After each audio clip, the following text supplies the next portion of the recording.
Welcome, and thanks for joining this presentation on what you can expect if you are moving to Cavalier, North Dakota. Please feel free to pause the presentation at any time if you would like to take a screenshot or write down pertinent information. Also, please note that the presentation will always be available on YouTube and the CAF Connection website. I truly hope that you are excited about this posting opportunity, as there are so many things to do and see in North Dakota. Please keep an eye out for the I Wish I Knew points, as these points have been collected from fellow Canadians after settling into Cavalier in hopes of easing the transition by avoiding some surprises and having realistic expectations for newcomers. Let's get started. As you can see, the state of North Dakota is in the upper Midwest region of the United States.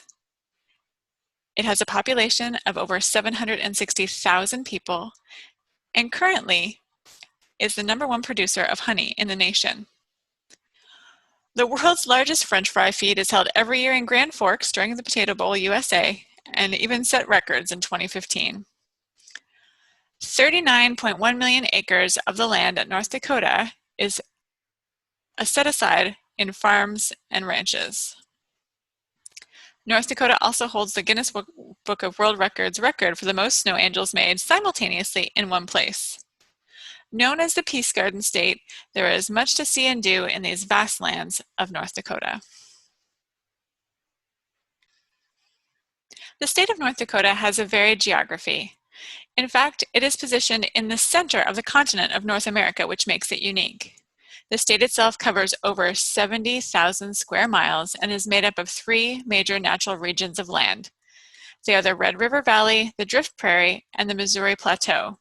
And really, they almost look like 3 sloping stair steps as they go up in elevation or land height from east to west.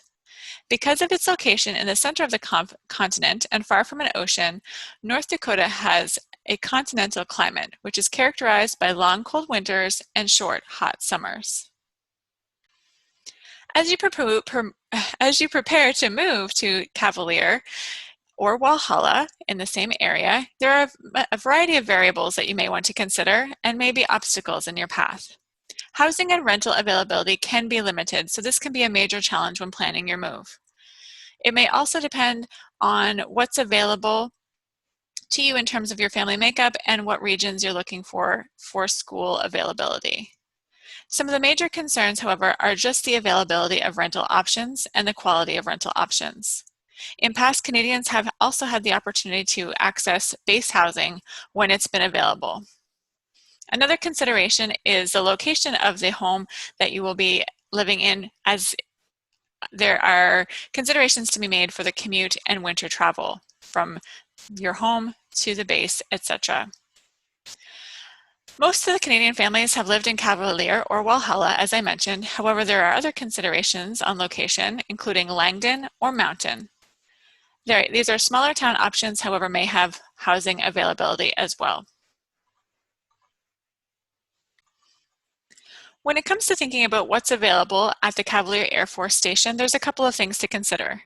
The station itself is small, however, has a number of amenities, including a full gym that was open 24 hours a day, 7 days a week pre-COVID. And those things may change, but as openings occur, so will the gym openings. The Community Access Center, or CAC, has a bowling alley, a gym, a kids' playroom, a bar called the Moose, and a small library, among other things. There are family services opportunities available at the CAC or the CAC, and a small outdoor rec rental facility as well. Family services may include the opportunity to have a say in what happens in the community and to participate in spousal-driven activities or family-driven activities. There are 2 playgrounds and an indoor toddler play area, as well as an indoor splash pad on the station. There are some small shops in Cavalier, the town. However, Grafton, which is about 45 minutes away, has the biggest or full-size grocery store. In Cavalier, there is a medical clinic and a hospital available. At Grand Forks Air Force Base, which is 90 minutes away, there are additional amenities, and that is where you get your Common Access or DEERS card, and all CAF family members and members are entitled to access programs and services at Grand Forks, including the Airmen and Family Readiness Center. Grand Forks or Park River neighboring communities are there for medical as well on the economy, especially when it comes to prenatal care. This is important to note as those locations are about a 90-minute drive away. And in Grand Forks, there's also a larger selection for shopping and amenities. When it comes to the main OutCan challenges nationally, you can see the list below. However, at this time, I'll touch on a few of the need-to-knows or wish-I-knews from a Cavalier perspective. Specifically, when it comes to childcare, availability may be a concern. There is no child development center offered by the station, and therefore all childcare availability and options would be on the economy. That being said, please take the time to look into what options are available in the local community and reach out to your MFSC for further support. When it comes to education and schools, as it is a small area, the school districts include Cavalier District, which is kindergarten to 12, and Walhalla North Border 100.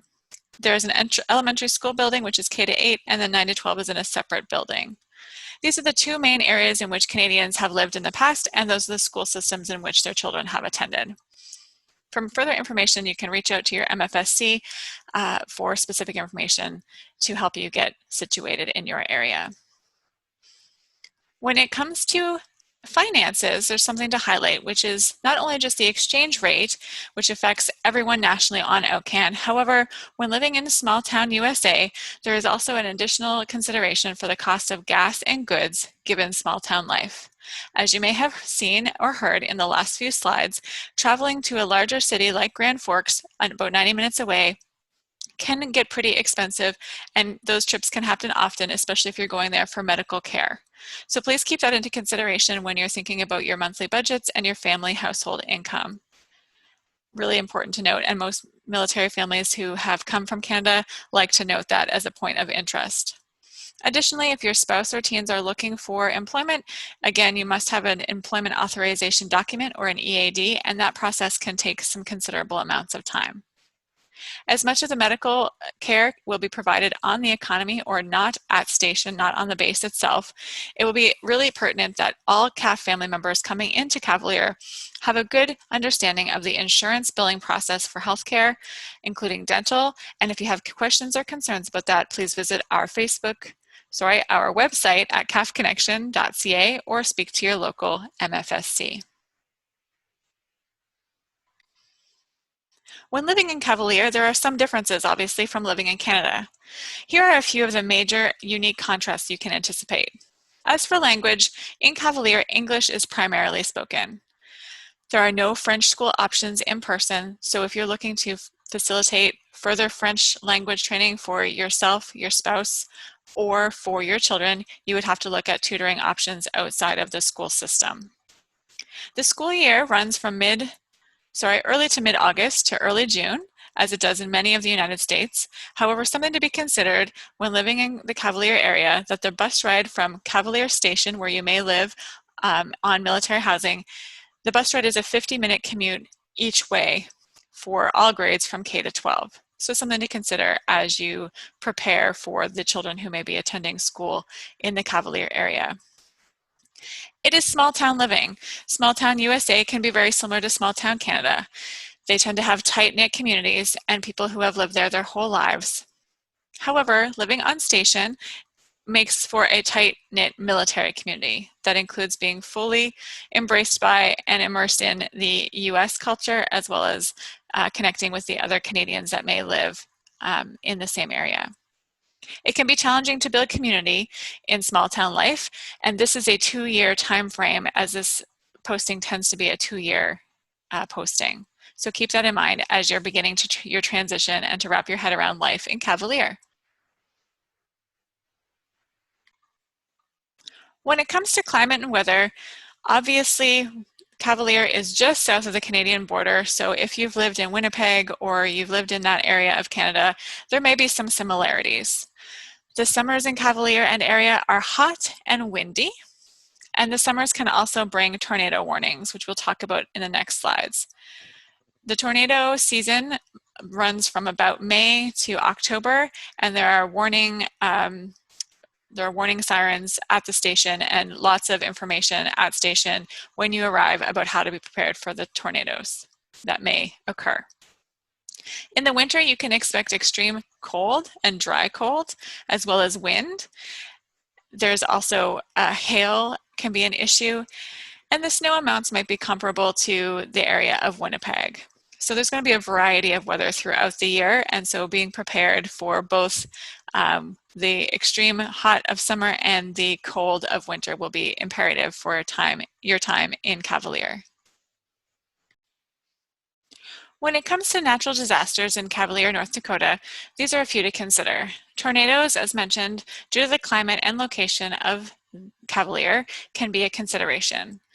The Cavalier Air Force Station prepares families and members well to be prepared for tornado season and to give information that's necessary to understanding what that might be like and how it may impact your family. Another consideration is the extreme hail that can happen. Families have reported that they wish they knew about the hail in advance of their time there, as it has sometimes resulted in insurance claims or damage to their automobiles and property. There can be extreme cold, which of course can be an issue anywhere we live, especially in places that have extreme weather conditions in the winter, so something to be prepared for. And as well, flood potential and storm closures can result in highway closures and access to larger city centers like Grand Forks. So these are important things to consider when thinking about the obstacles you may face weather-wise and in regards to natural disasters when living in Cavalier. For all families living outcan in the U.S., Military Family Services is here to welcome, orient, and support you in your transition from one community to another, and in fact, one country to another. We're here to provide opportunities for you to establish support networks through community building. That might be with your local community in Cavalier. It may also mean with the Canadian NORAD Space Detachment community that is spread out across the United States. Ensure that you are aware of and supported through the challenges you may encounter during periods of CAF operational related absence and how that might affect you and your family. We're also here to provide information, referral, and support through military transitions, especially related to illness, injury, and death in crisis situations. Military Family Services US is here for you as CAF members and family members to support you in the best way we can to become acclimated and resilient in your new community. And lastly, here are some contact information pieces for you. As you are located in Cavalier, North Dakota, you are connected to the Canadian NORAD Space Detachment. Therefore, your MFSC or your Military Family Services Coordinator will be located in Vandenberg, California. However, you can access contacting them at any time via email as provided here or phone anytime during the available hours. Please don't hesitate to reach out to cafconnection.ca/United States for further information on your location